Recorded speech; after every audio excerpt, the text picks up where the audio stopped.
Shoulder pain थिला कौन करिवे नाही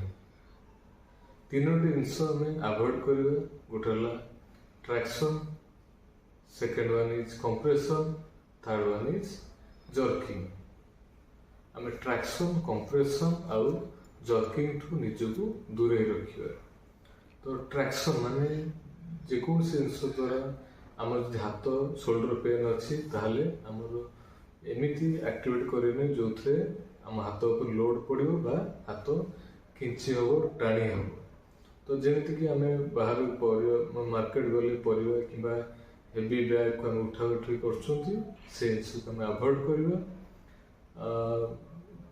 कंप्रेशन जदि आम देखा कंप्रेशन मान चापी हवा जदि आम आम अभ्यास अच्छी आम जो बेड रु उठुं चापिकी उठार तो आम से जिनटा को आभोड करवा तार पॉजिटिव अप्रोच आम भल साइड हाथ दे आम उठी पार जो जदि आम साइड हो शोचुं से साइड हाथटी आम जदि असुस्थ अच्छी ताहले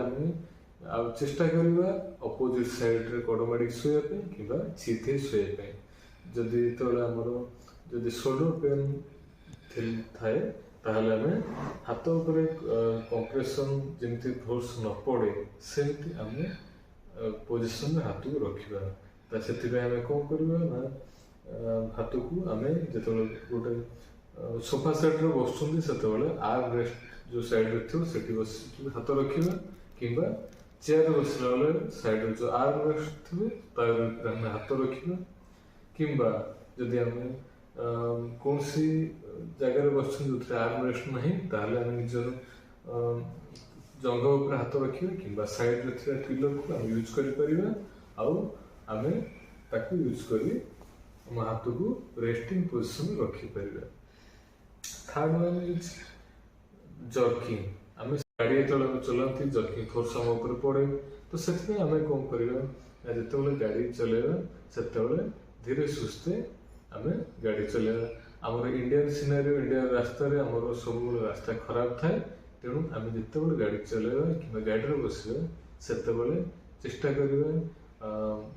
गाड़ी चलाउता लोक कहवा कि धीरे स्थिर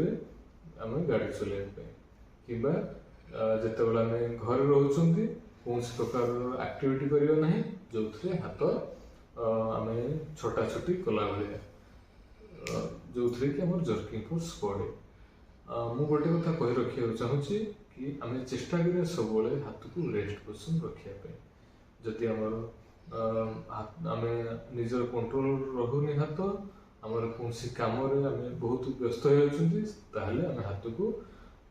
चेष्टा कर गोटे आर्म स्लिंग यूज करने जहाँफल आम हाथ उपर सब फोर्स पड़ो ना आम हाथ सुस्थ रहिबो। नमस्कार।